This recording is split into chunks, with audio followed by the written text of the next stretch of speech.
बिस्मिल्लाहिर्रहमानिर्रहीम। अस्सलाम वालेकुम। Welcome to easy cooking with Naureen. आज मैं आपके साथ बहुत ही मज़ेदार अरबी गोश्त की रेसिपी शेयर करने जा रही हूँ। बहुत ही मज़े की बनने वाली ये रेसिपी है। इसे हम कुछ नए तरीके से बनाकर तैयार करेंगे। रेसिपी को शुरू करने से पहले मेरे चैनल को सब्सक्राइब कर लीजिए, बेल आइकन के नोटिफिकेशन को भी ऑन कर लीजिए ताकि मेरी हर नई आने वाली रेसिपी सबसे पहले आप तक पहुँच सके। आइए अब हम अपनी रेसिपी स्टार्ट करते हैं। मैंने इस रेसिपी को बनाने के लिए प्रेशर कुकर का इस्तेमाल किया है। आप चाहें तो हांडी में भी बना सकते हैं। प्रेशर कुकर में 1 कप ऑयल ऐड करेंगे। आँच को हम लो टू मीडियम कर देंगे। अब हम इसके अंदर कुछ खड़ा गरम मसाला यानी कि 2 दालचीनी के टुकड़े, 1 बड़ी इलायची, 4 से 5 लौंग और 8 से 10 दाने साबुत काली मिर्च के डालेंगे और 1 मिनट के लिए हमने इसको ऑयल में फ्राई करना है। लो टू मीडियम फ्लेम पर हम इसे फ्राई करेंगे ताकि ऑयल के अंदर एक अच्छी सी खुशबू आ जाए। इसके बाद हम इसके अंदर 2 बड़े चम्मच जो हैं यानी कि 2 टेबलस्पून लहसुन और अदरक का पेस्ट ऐड करेंगे और 1 से 1.5 मिनट के लिए हमने इसको भी फ्राई करना है ताकि इसका कच्चापन जो है वो दूर हो जाए। अब हम इसके अंदर मीट ऐड कर देंगे। मैंने यहाँ पर मटन का इस्तेमाल किया है, आप चाहें तो बीफ भी यूज़ कर सकते हैं।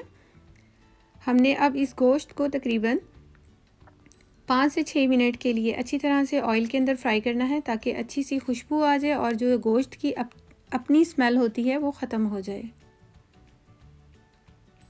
खड़ा गरम मसाला और लहसुन अदरक पहले डालने से ये जो गोश्त की जो अंदर अच्छी सी खुशबू होती है वो आ जाती है और गोश्त की अपनी जो स्मेल होती है वो ख़त्म हो जाती है। अब हम इसके बाद 2 बड़े साइज़ के प्याज डालेंगे, 2 बड़े साइज़ के टमाटर ऐड करेंगे काट कर, 6 से 7 हरी मिर्चें ऐड करेंगे,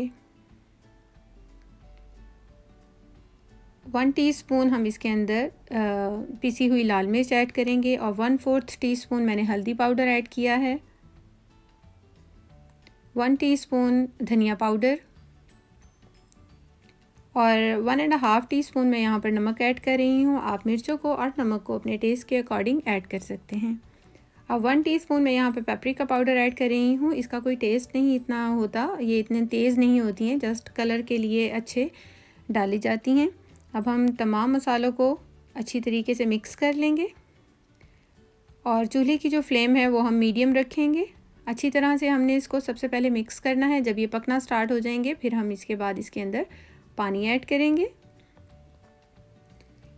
यहाँ पर मैंने 1 गिलास पानी डाला है और मैं इसे कुकर में बना रही हूँ तो इतना पानी की भी ज़रूरत नहीं है और मटन वैसे भी जल्दी गल जाता है।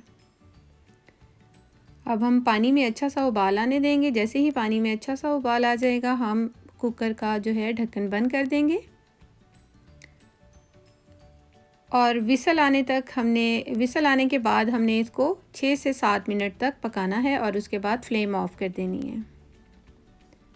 उतनी देर तक हम यहाँ पर अरवियाँ देख लेते हैं। यहाँ पर आधा किलो मैंने अरवी ली है। अब मैंने ना इसको भी वॉश नहीं किया और ना ही अब हम सबसे पहले इसको हम छील लेंगे और जिस शेप में आपने काटना है उस शेप में हम काट लेंगे। उसके बाद इतनी अच्छी तरह वॉश करेंगे जो इसके अंदर अपना स्टार्च होता है वो निकल जाए। अब हम इसको अच्छी तरीके से धो लेंगे और यहाँ पे मैंने 6 से 7 मिनट के बाद जो था चूल्हा बंद कर दिया था। जब इसकी जो प्रेशर है वो निकल गया फिर हमने इसका ढक्कन खोला है। अब हम गोश्त को चेक कर लेते हैं। हमने गोश्त को फुल डन नहीं करना, तकरीबन 90% डन करना है और 10% हमने छोड़ देना है ताकि बाकी चीज़ों के साथ और भुनाई के साथ जो है इसकी जो कसर है वो पूरी हो जाएगी, गोश्त अच्छे से गल जाएगा। अच्छी तरह से हमने इसका मसाला भूनना है कि मसाले जो हमें नज़र आ रही हैं, हरी मिर्चें, टमाटर और प्याज जो है वो बिल्कुल दानेदार बन जाएं और बिल्कुल ख़त्म हो जाए वो नज़र आना। ये देखिए मसाला अच्छी तरीके से भून चुका है। अब हम इसके अंदर दही ऐड करेंगे। 1 कप फेंटा हुआ दही है ये, 1 कप दही ऐड करेंगे। लो फ्लेम पर हमने दही को ऐड करना है। अच्छी तरह से मिक्स करेंगे। जब दही अच्छी तरह मिक्स हो जाएगा फिर हम फ्लेम को मीडियम कर देंगे। ये देखिए दही अच्छी तरह से मिक्स हो गया है। अब हम फ्लेम को मीडियम कर देंगे और मीडियम करके हमने 2 से 3 मिनट के लिए अच्छी तरह से दही के साथ गोश्त को पकाना है, भूनना है और इसके बाद जो हमने अरवियों को धो के रखा है, काट के रखा है, उसे ऐड कर देंगे और अरवियों को भी अब हम इसके अंदर तकरीबन 3 से 4 मिनट के लिए अच्छी तरह से भूनेंगे मीडियम टू हाई फ्लेम पर। ये अरवियाँ भी अच्छी तरह से 2 से 4 मिनट मैंने भून ली हैं। अब हम इसके अंदर पानी को ऐड कर देंगे। आपने जितनी ग्रेवी रखनी है उतना ही पानी ऐड कर दीजिए। मैंने यहाँ पर 1.5 गिलास पानी डाला है।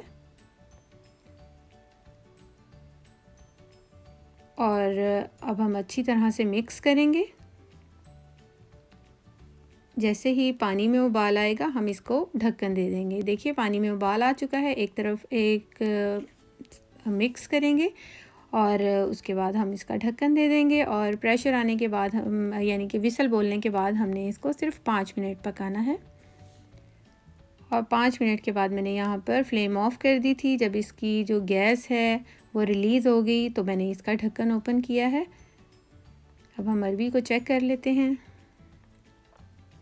ये देखिए अरवी कितने अच्छे तरीके से गल चुकी है और जो गोश्त की कसर रह गई थी वो भी पूरी हो गई है। गोश्त भी बहुत अच्छे तरीके से गल गया है और अरवी भी। अब हम हाफ़ टी स्पून गरम मसाला पाउडर ऐड करेंगे। हाफ़ टी स्पून यहाँ पर कुटा हुआ और भुना हुआ ज़ीरा ऐड करेंगे। सफ़ेद ज़ीरा है ये। अच्छी तरह से अब हम इसको मिक्स कर लेंगे।